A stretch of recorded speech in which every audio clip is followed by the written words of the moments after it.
전 세계가 어려움을 겪고 있는 가운데 한국은 지난해에도 역시 강한 면모를 보이며 전 세계 10위를 차지했다는 소식이 전해졌습니다. 지난 2020년 팬데믹으로 인한 세계 교역의 감소에도 불구하고 한국이 수출 시장에서 선전한 것으로 알려졌죠. 수출 1위 품목수 기준 2년 연속 세계 10위에 올랐죠. 특히 수출 1위 품목의 대미 수출량이 늘어난 점이 눈에 띄고 있습니다.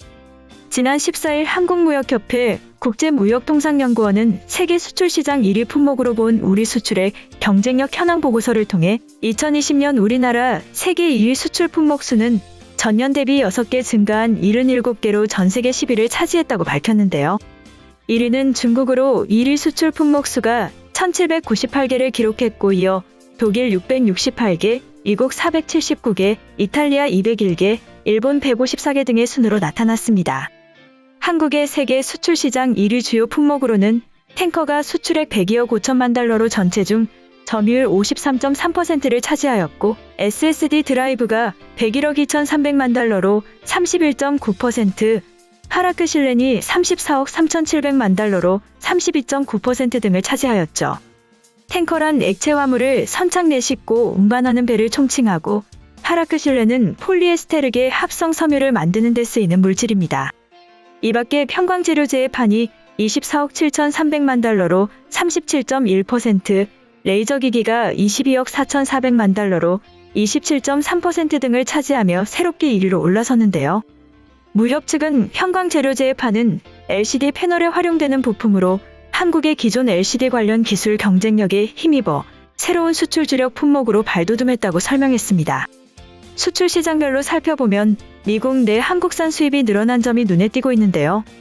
이날 무협에 따르면 2018년 7월 미국의 대중국 추가 관세 부과 이후 중국의 1위 품목 수는 2018년 1356개에서 2020년 1237개로 크게 감소한 반면 미국의 대중 수입 일부가 멕시코, 베트남, 한국 등으로 전환된 것으로 파악되었습니다. 우리나라의 미국 수입 시장 1위 품목 수도 2016년 96개 대비 2020년 106개로 늘어났는데요. 팬데믹으로 인한 비대면 경제가 활성화된 탓에 국내 IT 업계가 수혜를 입은 측면도 있는 것으로 전해졌습니다.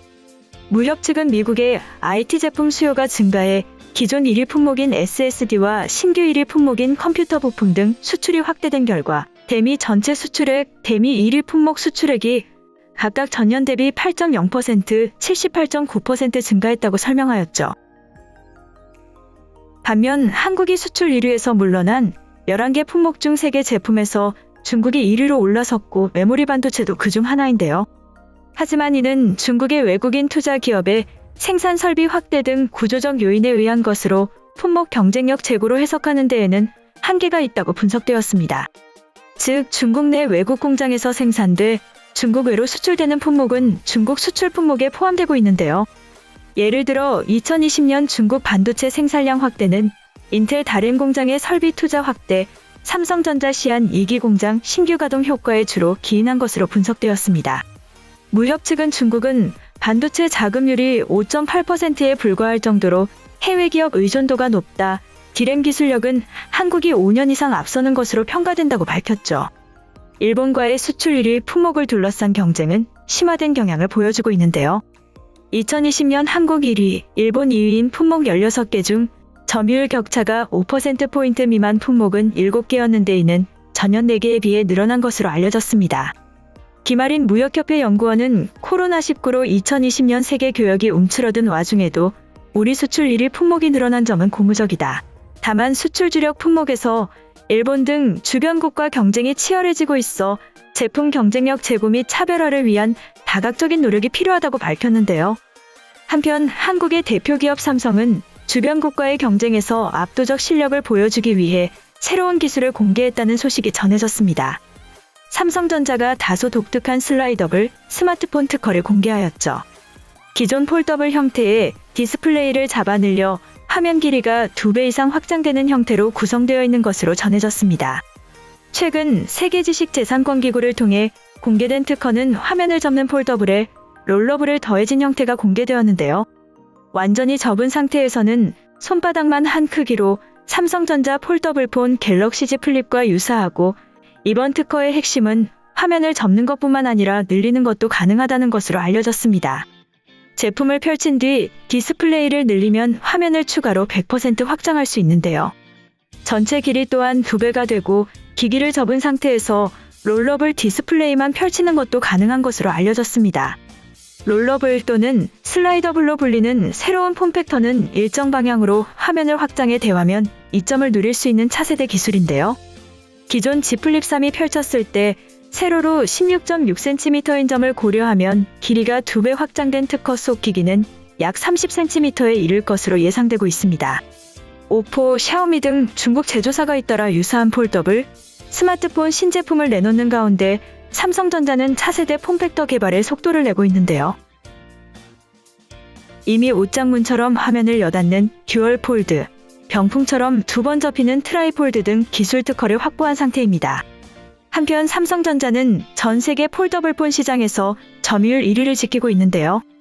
DSCC 등 시장 조사 업체에 따르면 지난해 글로벌 폴더블폰 시장에서 삼성전자 점유율은 약 88%를 차지하고 있습니다.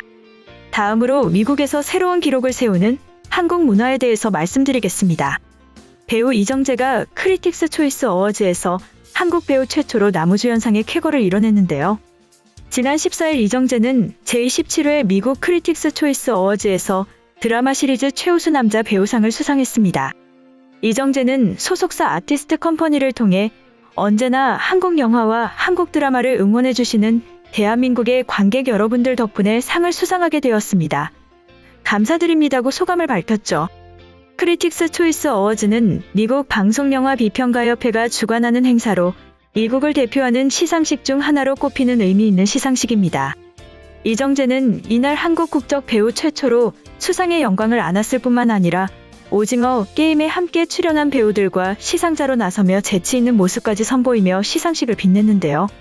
앞서 이정재는 미국 배우 조합상 인디펜던트 스피릿 어워즈에서도 한국 배우 최초로 남자 배우상을 수상하며 미국 시상식에 돌풍을 일으켰죠. 이번 수상을 통해 이정재는 넷플릭스 시리즈 오징어 게임에서 인생의 위기를 겪고 있던 가운데 의문의 인물이 건넨 명함을 받고 게임에 참여하게 되는 주인공 성기훈 역을 맡으며 글로벌 스타로 자리매김했다는 평가를 받고 있습니다.